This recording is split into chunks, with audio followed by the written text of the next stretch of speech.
Okay.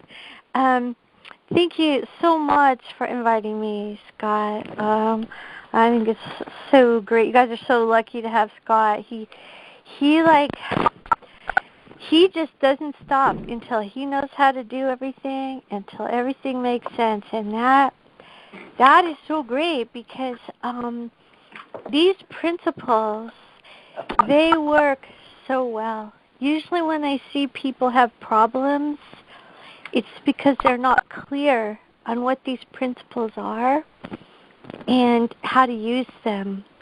And I see people do 100 times the work they have to do because they're doing something that's not this. So I started off in Al-Anon about 20 years ago. So I started off in a trauma-based addiction. I did not understand the steps at all. I thought they were gonna teach me how to handle my life better, like better coping skills or something, you know. And I remember, because it wasn't going well, that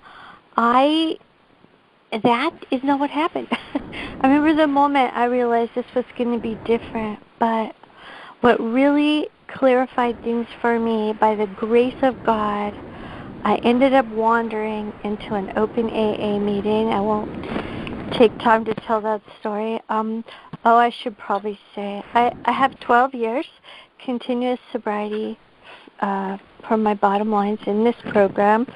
Let's just be helpful, I guess. And this is what I saw. I had been trying to manipulate and change myself. I thought, okay, I'll just identify these defects of character and I'll fix them, or I'll identify the things that make me mad or scared that came as a result of how I grew up. And then I would do the opposite, right? I didn't understand. I had a spiritual sickness that was created as a response to the emotional trauma of my upbringing, and it had become an addiction. It may have had a psychological cause, and it may have psychological symptoms, but if something's an addiction, step 1, 2, only God, only the power of God can change it. And when I understood that, then I understood something else. Well, then how do you get that? I mean, clearly, I believed in God. I was praying. Clearly, praying and believing in God doesn't get people sober. Otherwise, we wouldn't have priests in AA meetings, right? How do I get sufficient power? And that, once I saw that was the point, the steps were all about power. You know, Bill Wilson says, lack of power is our dilemma. I have a spiritual sickness over which I am completely powerless. I need more power than the average bear. And what he says is, okay, you need power. The first thing you have to do is find out what's blocking you off from the power of God. God obviously has power. He's obviously here. How come I don't have enough of it? And I'm going to read you I'm going to give you some page numbers, just so you know I'm not making this up. The first one is page 64, which obviously goes along with the fourth step, but in the AA Big Book, and it says, people do their first step, second step, third step, and a lot of people stop there. And then it says, though our decision was a vital and crucial step, it could have little permanent effect unless at once followed by a strenuous effort to face and be rid of the things in ourselves which had been blocking us. Our addiction was but a symptom. We had to get down to causes and conditions. Blocking us from what? Blocking us off from the power of God. And all we have to do is, when I found out this is the aspects of self are what are blocked, it says be convinced that self, manifested in various ways, was what had defeated us we considered its common manifestations. Resentment is the number one offender. In dealing with resentments, we set them on paper. We listed people, institutions, or principles with whom we were angry. We asked ourselves why we were angry.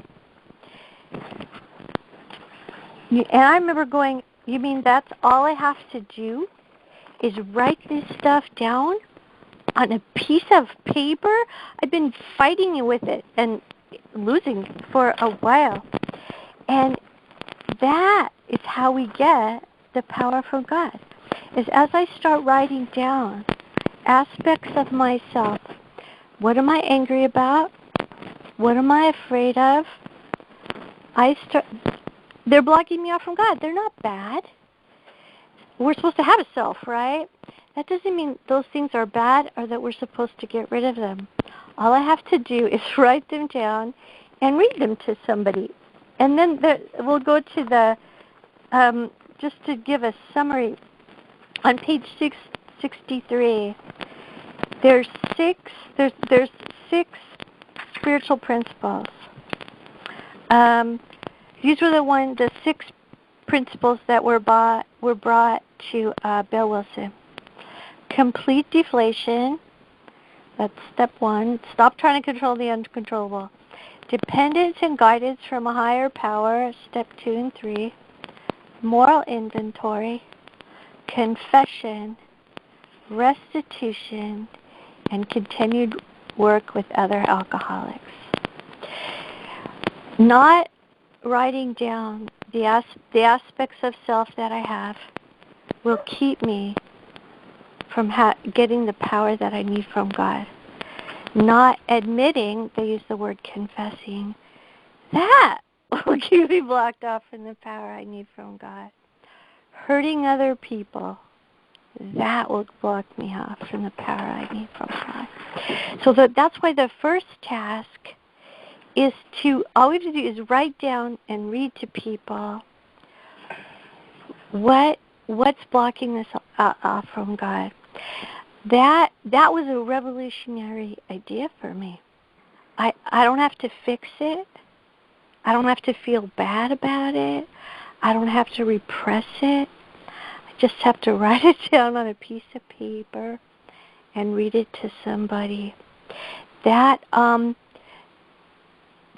can unlock so much power that I was stunned. I was stunned by that. And like as Scott knows, I often it invites so much power that I'll often start newcomers off that way. They'll walk in the door, they'll just, all right, they're just miserable. So a scale of 1 to 10, 10 being the most distressed you can imagine. What number do you have right now? And they go, 12. I said, okay, got a pen, a piece of paper? And they go, yeah. I know this doesn't sound like it's going to make any sense. I know it sounds like it's not going to do anything at all. Write down 3 things you're mad about. They don't have to be deep. They don't have to be profound. They just have to be true. I don't care if they got your order wrong at the drive-thru. They didn't have your shoe size at the department store. As long as they're true, that's all that matters. And they write them down. Okay, now read them to me. Usually people elect to be more intimate than that, but it doesn't matter. And then write down 3 things you're afraid of. I don't know, whatever it could be, losing a soccer game, looking bad, never being able to get sober. And I go, okay, write that down, read that to me. And I go, okay, scale of 1 to 10.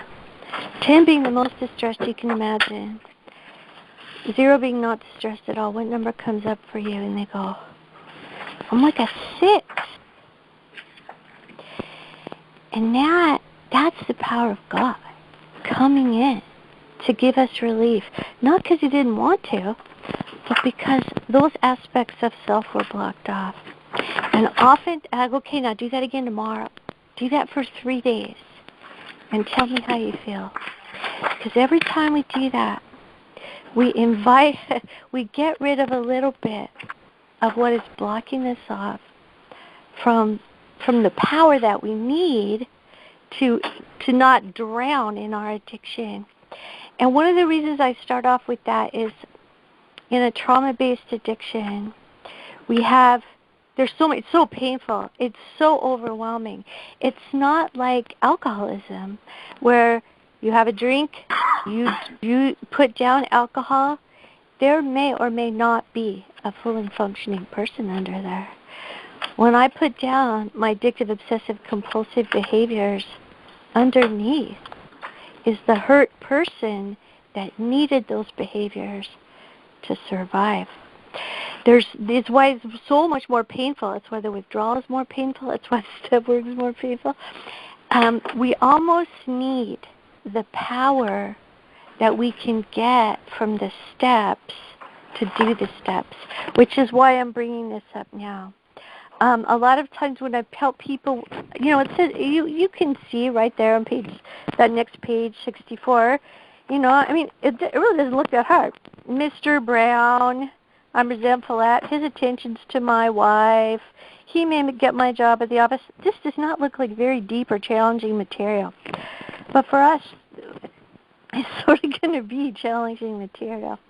And time again, I've seen people, they think that their fourth step has to be, okay, the sponsor gives them a sheet of 125 questions of every horrible thing that's ever happened to them or every horrible thing they've ever done. Here, get back to me in a month, which usually doesn't. People give up, they relapse, they decide never to do a fourth step again. That's a protocol. That's not a principle. If while someone is going through this process, they start to lose power, they can pick up any one of those other principles and get power. As they're working, is this making sense, Scott? I just want to check in with you. Yeah. This is beautiful, Jane. This is exactly perfect. Okay, and the reason I say that is we almost need the power of these principles to get through withdrawal. We almost need the power of these principles to get through our first step inventory, which is why what I was going to do is clarify what those principles are. People say, well, we're supposed to do them in order. Yeah, well, where'd you read that? It's people make up stuff, and then they keep it from working. The value of understanding a spiritual principle, it's the difference between working in a toaster factory and being an electrical engineer. If you work in a toaster factory, you know how to build a toaster. But unless you need to make toast or Pop-Tarts, you don't have anything to offer anybody. If you're an electrical engineer and you understand the underlying principles, you can build anything. And you can apply those principles to anything from a cell phone to a space shuttle. Because that's another problem with the trauma-based addiction. It plays out so differently for everybody. Our addiction is tailor-made as a response to the emotional trauma of our past. The pattern of behaviors of sex and love addiction, it means in order to survive, we either had to do this to protect ourselves from horrible abuse, or we had to do something else as the only source of nurturance and connection available to us. And it has become a pattern of behavior over which we have no power. And we can use those. So it's sneaky. I can't, quote unquote, do experience, strength, and hope, but a principle will work for anything, for anyone, whether I was unlike them or not. And Scott can also tell you, as people in our phone meetings, they come from all different kind of places. Their addiction plays out all different kind of ways, and my response is always the same. You got a pen and a piece of paper. Are you willing to write down 3 things you're resentful about and 3 things you're scared of, and read them to me? Because the solution is the same. The problem has an infinite number of ways to play out. My reaction to the process of recovery has an infinite number of ways to play out. But it's really helpful to only have 6 principles, because then I have a very, very short list of responses to whatever problem I have. And I know this is on the 4th step, but I want to go back to the, let me see, obviously I wanted to cover a lot of material. Oh my. I think I'm taking more than half an hour. Hey, Jane, we've got plenty of time. Do not let Okay. We got plenty of time. Okay. So this is, all right, well, sometimes people say where did I get lost? Oh, yeah. We have this like very short list of responses. And this is what you're going to see no matter what the problem is. You're triggered, you want to act out, you want to get a divorce, you're angry, you're scared, you feel ashamed, you're having problems at work. I make you a promise. Applying these 6 highly, completely, 100% doable things will always make whatever's in front of you better. It will reduce your distress, it will give you clarity, and it will invite a power to maybe not react in a way that won't work out for you more. I'm not saying that people are going to get struck sober by spending 30 seconds on each of these things, but you will start to see a difference. I'll give you an example. She was working on, I've seen this a lot of times. Somebody comes in, they're working on their 4th step, and they'll say, I'm going to act out. I can't take this. I said, well, she goes, did you read it yet? No, I'm waiting for my sponsor. I said, well, we invite power by inventorying, but we invite power by admitting. If you feel overwhelmed by part of it, just take one of the other actions on the list. Why don't you just read me some of it? It doesn't have to be personal. Just read me some stuff.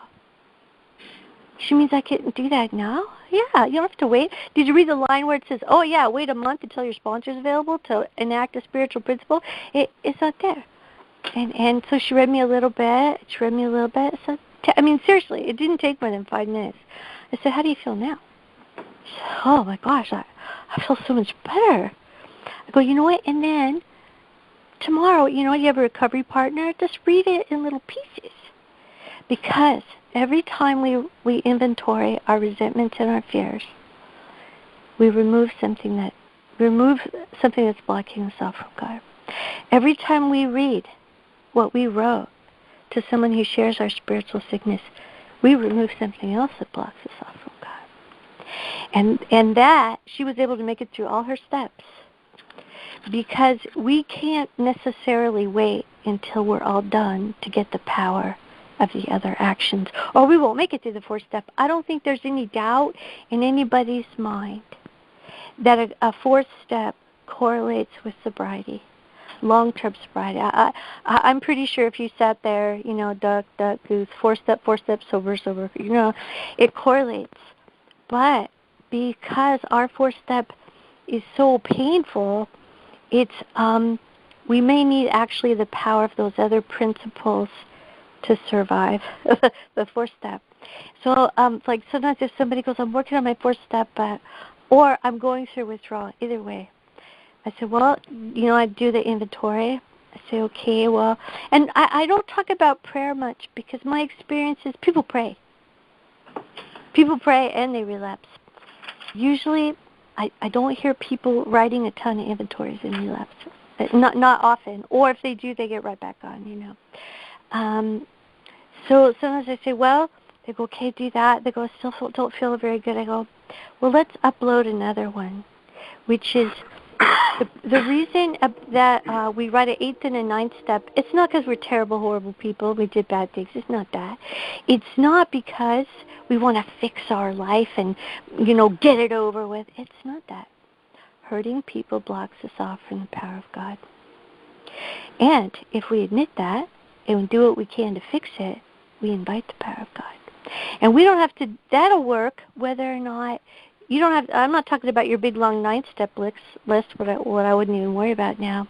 Sometimes people say, "Well, I still feel really, really bad." They go, "I feel better, but I still feel bad." I go, "Okay, is there anybody that you've hurt their feelings in the last 24 hours?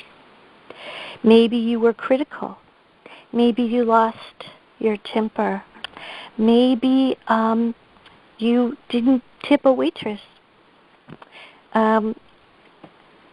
And they go, "Well, yeah, I was kind of irritable with my wife, or I was kind of, grumpy with the girl at the bank." I go, "Okay." Just I open to this, just pick up the phone, call the girl at the bank, and say, "I was disrespectful to you. That's never okay. I want to apologize for that. Is there any way I can make that up to you?" And usually people are, "Oh, okay." Okay, hang up the phone and see how you feel. See if that angry, ugly, I hate my life feeling has dropped. The point of that is not because you really care. You don't have to care about the girl at the bank. You don't have to be trying to fix that for some other motive. In fact, it can't be for any other motive. The motive is because you're powerless over your addiction and you need power from God, and you're willing to apply one of the basic spiritual principles to get that power. So sometimes that will give people enough power so then they can finish their 4-step. And then there's the other one, which is service. The point of service, okay, those first 3 are how to get rid of blocking us off from God. Service is how to invite more power from God. And the principle of service is you help someone who cannot pay you back. And usually you get a lot more power if you help someone else write an inventory. You listen to their inventory. You help them figure out how to make an amend, even a teeny tiny baby one, so they can get enough power to not act out, to finish their 4-step or whatever. And I'll say to people, I go, just, is this a good way to get started? I go, how do I get started? I'm drowning in pain and craving, obsession, compulsion. But, when you wake up with that little inventory we just did, I always have them do it right there if they're willing, because I want them to have the experience of relief. The point of these steps is not to get through them. The point is relief. I'll tell you a secret. If they're not inviting relief, you might want to look at it again, because the power will move in so fast. People don't even have to wait minutes, it usually happens right away, even after a 6-line inventory. And then I go, "Okay, this is what I want you to do. I know this sounds like it's not going to do any good at all. Wake up in the morning. Do you have any friends in the program?" "Yeah, I have a number." Write out 3 resentments and write out 3 fears. Read them to your recovery buddy. If they don't pick up the phone, just leave it on their voicemail. It'll work anyway. It's not about who's on the other end of the phone. It's that you were willing to admit. You did the admitting. It's not about the advice they're going to give you. It's that being willing to do that will invite the power of God. Then go to a meeting and stay after and see if there's a newcomer. If somebody's new, give him your number. Just stay out to be helpful. You can look for somebody to help. And people say, "Well, I'm just starting." I go, "I know. Nobody needs more power than somebody who's just starting, right? I mean, the horror of withdrawal is so terrible. We need all the power we can get." And when I was going through my total withdrawal, I was writing a 10-step of really strong 4-step every day. I called my sponsor every day. I was chairing 2 meetings a day. I was working. I needed the power. And that doesn't mean because I'm a super spiritual person. My addiction is so reality altering. I don't have like this impulse or that impulse. It's not like that. If I don't invite the power of God continually, I am in a completely different world where certain behaviors seem like a good idea. There's no way to manage it, really. And I want to read you one more summary on about step 4, because again, people have these ideas about what it is. It's like, okay, we're going to make this list, we're going to fix ourselves, we're going to talk about all the horrible stuff we did. And that's not step 4. That's step 8 and 9. The purpose of step 4 is to get some power from God by writing down and admitting the aspects of self that have blocked you out from God. That's the purpose of it. And, people go, well, it says, what did I do wrong? I go, no, it doesn't. Look how it starts out. It starts out with resentment. Who do we have resentment about? People who hurt us. And people come from a trauma-based addiction. We are hurt a lot. So this is how you start your 4 steps. Tell me everybody who hurt. Just start out talking about people who hurt you. Tell me about people who hurt you. I will listen, I will believe you, and I'll be really nice about it. Okay, what's the second part of step 4? Fear. Okay, tell me everything you're afraid of. Just tell me what you're afraid of. I will listen, and I will believe you, and I'll be nice about it. That's 60% of step 4 right there. It doesn't sound so terrible if you put it that way, does it? And then also, people talk about nothing matters but thoroughness, but if you look at how Bill Wilson describes our first moral inventory, he actually gives us a lot of leeway, and he just sees it as a starting point. And this is on page 70. He says, if we've been thorough about our personal inventory, we have written down a lot. We have listed and analyzed our resentments. We have begun to comprehend their futility and their fatality. We have commenced to see their terrible destructiveness. We have begun to learn tolerance, patience, and goodwill toward all men, even our enemies, for we look on them as sick people. We have listed the people we have hurt by our conduct and are willing to straighten out the past if we can. In this book, you read again and again that faith did for us what we could not do for ourselves. We hope that you are convinced now that God can remove whatever self-will has blocked you off from Him.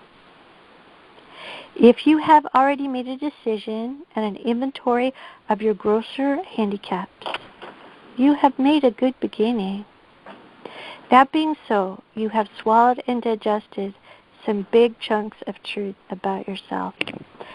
And on that, I obviously have underlined a little star. Is the point of the 4th step is to have God remove whatever self-will is blocking us off from Him.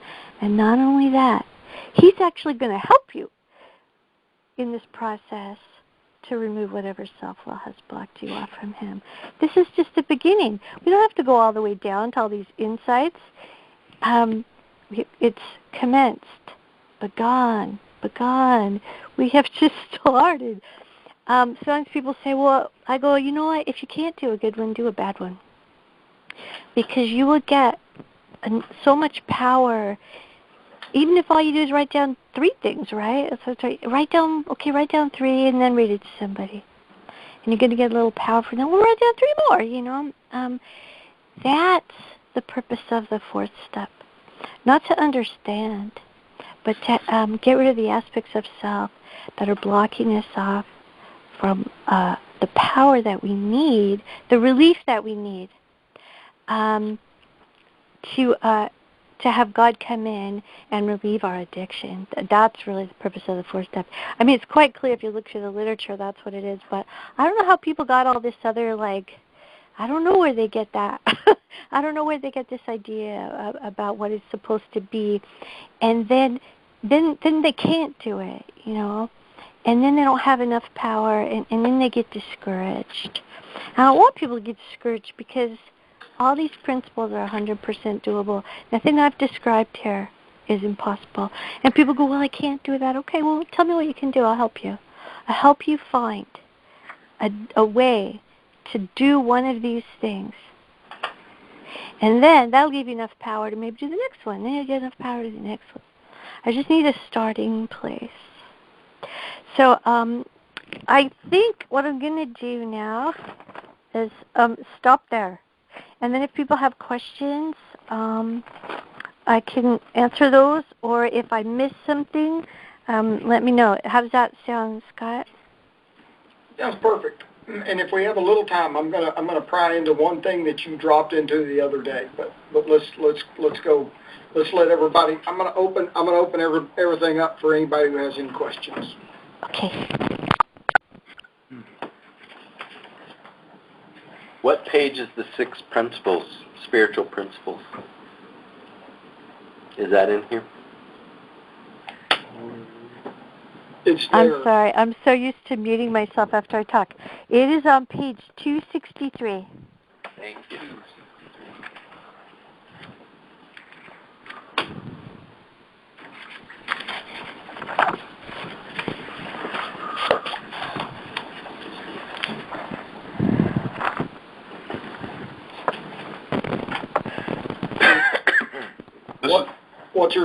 What you're seeing in the room is all of us guys got our books out and we're all like wrestling over to the pages. So. Yeah.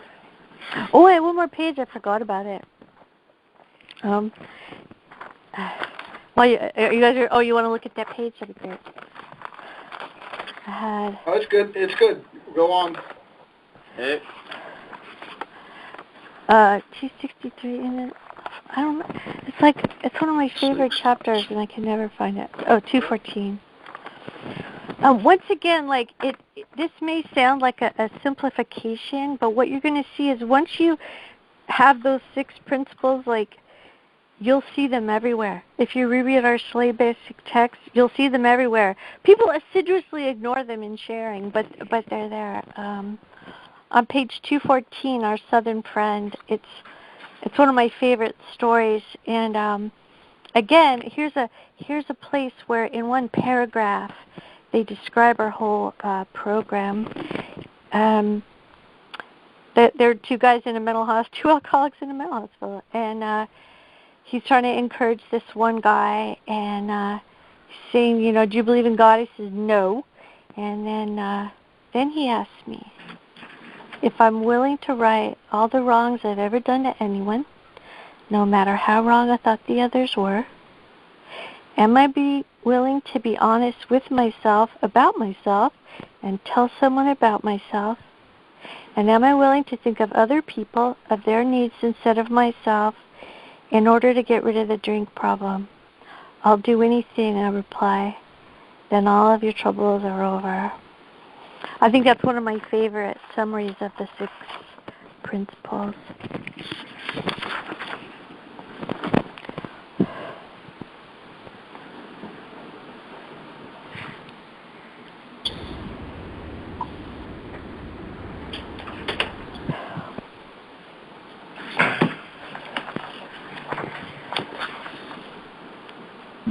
Any other questions? Yeah, this is Ryan from Texas. Would you recommend going back, through your inventories with the same people or different people? I mean, that you kind of mentioned just sharing with different people. I kind of had a question about that because I've kind of done an inventory with one person, but I didn't know kind of what value or power there is to keep in that. Well, the basic principle is, being honest about myself, telling someone about myself, that will always give you power. It's nice to have a sponsor where you do the 4 steps, and then they know you really well, right? That's a value to that. But usually, particularly in a trauma-based addiction, the 10th step is so crucial to continue to take personal inventory. And so you may or may not have your sponsor available for that.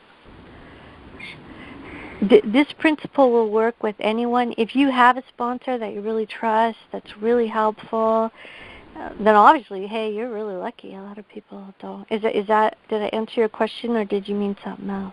I did. I guess I remember now you're talking about the point is doing it and sharing it, but it doesn't really matter if they receive it necessarily.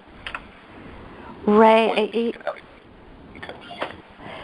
It's like people think if they can't get a hold of their sponsor, then they're not going to get the power that they need.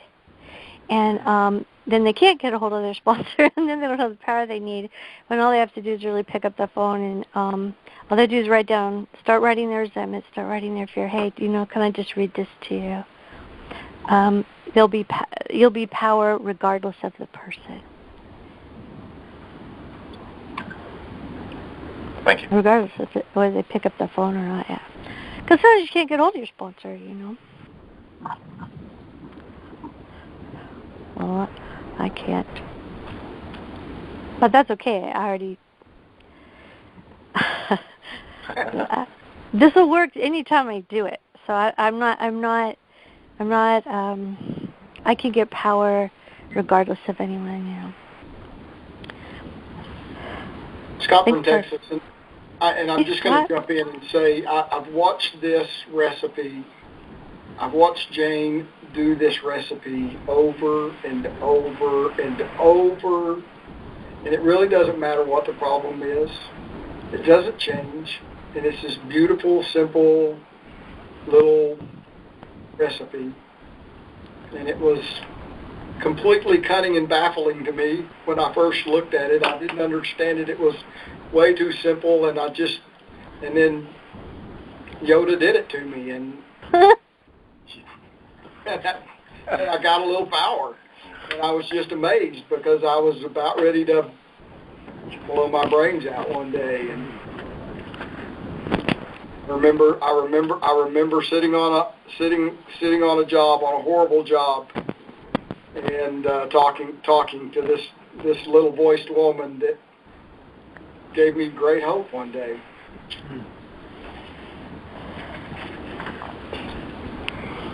Well, this is Ryan from Tech. Yeah, when I was doing the inventory, I think I sat for about 2 days with a blank piece of paper, and it wasn't until I was given a sheet that was really easy, and kind of what I think you were describing, Jane, of hey, just write down 3 things, and then that sheet made it easy because I just had a blank piece of paper. I didn't know what I was doing.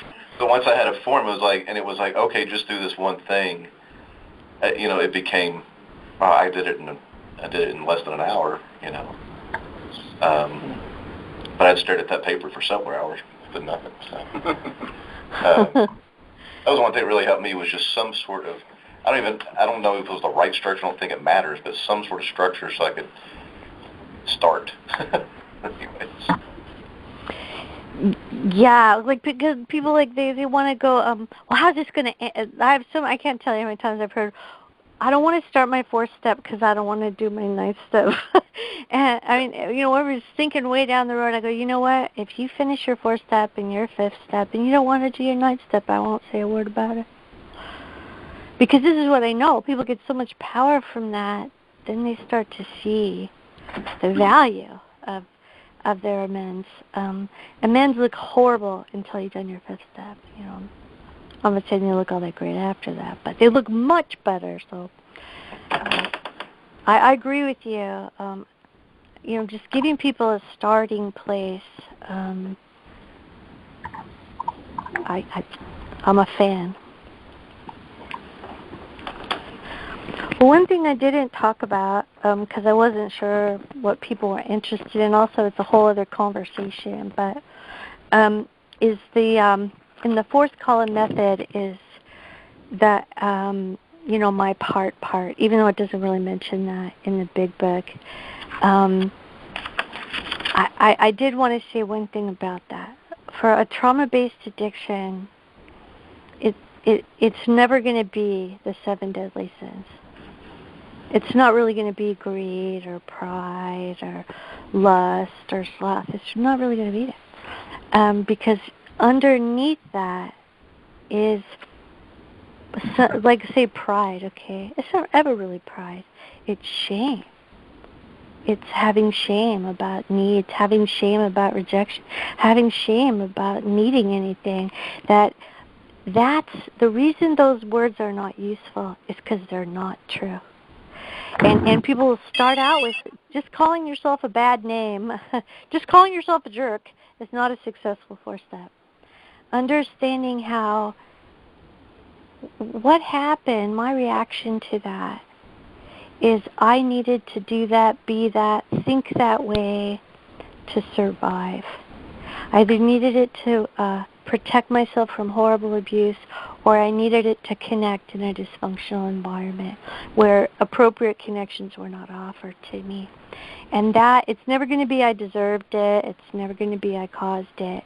It's always going to be at some level I had to do that to survive growing up. I think that's the next big difference between, I use the same solution, I use the same format, but the words that are going to end up in someone's fourth column are going to be quite different in a trauma-based addiction than in the big book. Thanks for reminding me about that.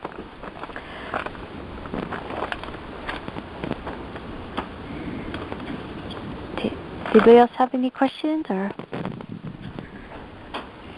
are we almost out of time? We're doing good. Anybody else got questions? Hey, this is Jody in Wisconsin. I have a question. Is it okay if I jump in? Hi, Jane. I'm very grateful to get to be here with you. I'm very, very grateful to Scott for bringing me here. I've been on meetings with you, as you know. And so here's my question, is about the application. And so I'm working with sponsees who I'm taking through the steps pretty quick, within 3 weeks, usually, sometimes 4. And so what I think is working about that, and that's finally what worked for me, because the other ways were not working for me at all, and I was wanting to die. So when I found that way, it saved my life. And I think the core of it is exactly what you're talking about, actually. So still, some people get really bogged down in the 4th step, and I think we can lose people still. Even in that way, we can still lose people in the 4th step, right? And so I think that's totally what you're speaking to. Like, we have to help people hook into that power really early on. So Scott and I have talked a little about this, and I know, so I know we can start to hand people inventories early, like right away, first thing. And I know that's what you do, Jane, which is awesome. I'm inspired by, yet again, by what you're sharing. I also have heard some people speak about, there's a guy named Wally P. who's a big AA speaker. You can Google him. And he speaks about, like, getting people through all 12 steps in a day, do it in 24 hours, get them through.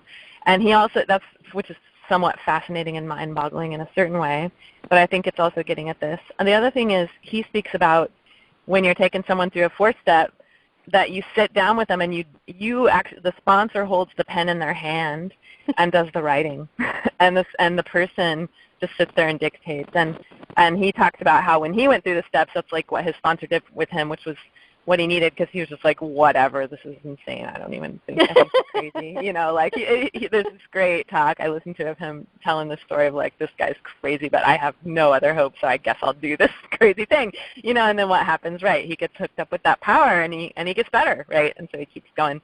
So I think these are powerful things, and they're really working in me around how do I sponsor better? How do I keep sponsoring better? How do we not lose people? And I'm curious how you or other people are using this, so, maybe multiple people in the room can talk about that. Like, is it mostly about handing people the little short inventory during steps 1, 2, 3, 4, while they're working their big 4th step? You're daily sort of talking to them, and you're like, sort of like, okay, what are your 3 today? Or what do you think about this idea of, like, sitting down with them? If there's somebody who takes, let's say somebody who takes a week for each of the 3 inventories, like, that's really long in my opinion. Like, that's dragging things out, and we start to get bogged down, and we start to lose people. So anyway, if anyone has any feedback on that, I'd welcome it. Well, I do, actually. So thank you so much. I'm so glad you're doing that. Well, see, this is a difference between a principle and a protocol. A protocol says, what questions, how long. A principle, once you understand the principle, I can tailor it to the need of the person. Particularly with SLAAPP, where people have extremely traumatic backgrounds, I remember one time I just stayed on the phone with her like that. I said, okay, write down somebody you resent. Okay, read it to me. Okay, how did it affect you? Did it cost you money? Did it make you unsafe? Just write that down. Okay, write down somebody else. And also, I often have people, and they go, okay, I'm starting to dissociate. Okay, let's stop for today. You want to take tomorrow off? Hey, I'll be here I'll be here Wednesday. It's the important thing is that I teach them the principle, I help them enact the principle, working within what they can do. Like there's a really cool member, they said, you know what, the way I always start people off with resentments, usually people are mad, right? Because always everybody else. and they said, you know what, I cannot do that. Now, if I had insisted that they start off with resentments, because that's the way in the big book, I said, okay, fine, how about fear? Okay, I can do fear. And then I said, okay, well, let's do that. Is what it does is you'll get power doing anything on that list. I find something on that list that they can do, and they'll get enough power from that they'll eventually be able to do the other one. I don't have any timing restrictions because some people, they'll start to dissociate or shut down, and I never push past dissociation. That is an indication that the mind, if I push it, that person's going to start to hurt themselves in some way.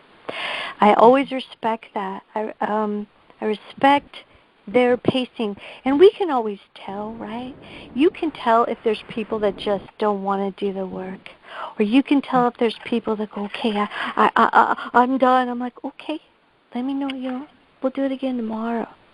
You can tell, right, if it's their defense is kicking in, or if they just don't want to do the work. And you know what, in SLAAPP, most people are willing to do the work. The thing is they're not clear what those actions are, and then it's kind of what you're talking about, which is people's pacing has a lot of variety to it because of their psychological defenses kick in. Do you see what I'm saying? Mm-hmm.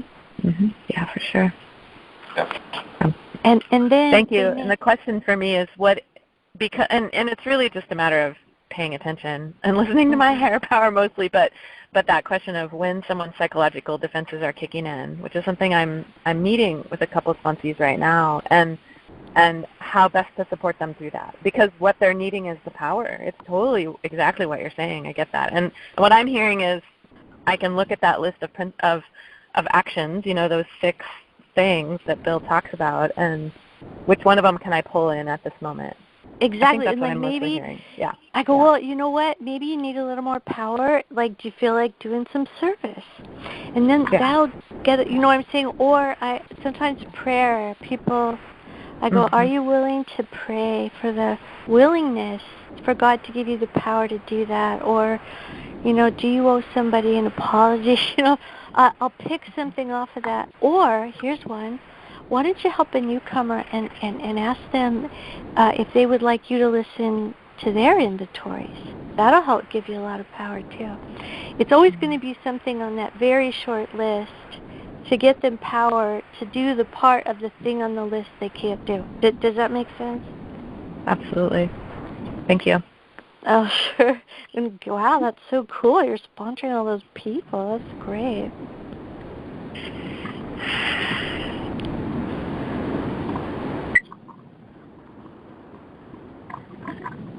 All right, Jane. Anybody else got questions? All right, I got one. We had a conversation the other day, and you were talking about taking your little piece of paper and folding it into 4 corners and writing out your day. You were inventorying your day. Well, the first thing I do is I write the classic 10-step. I write down my resentments, my fears, because the problem that I think I have when I wake up in the morning is not really the problem I have. I have to write that 10th step to even really clearly see what's going on. So I always do that one. And then I write an 8.5 by 11, I turn it into quarters, and then I draw 2 other lines, so there's kind of a strip in the middle. And then I write down the things I think I have to do today, or say I have a particular problem, like to respond to my health, I write those down in one quarter. And then in another corner I have, okay, what do I need to do for my spirituality? And then in another one, okay, what are sort of long-term things?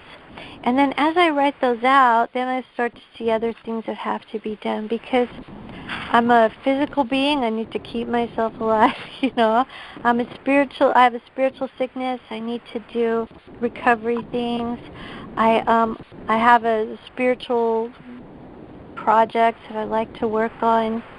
And then I have sort of long-term problems that I need to lose sight of, because that's actually one of my defects of character, is I lose sight of it.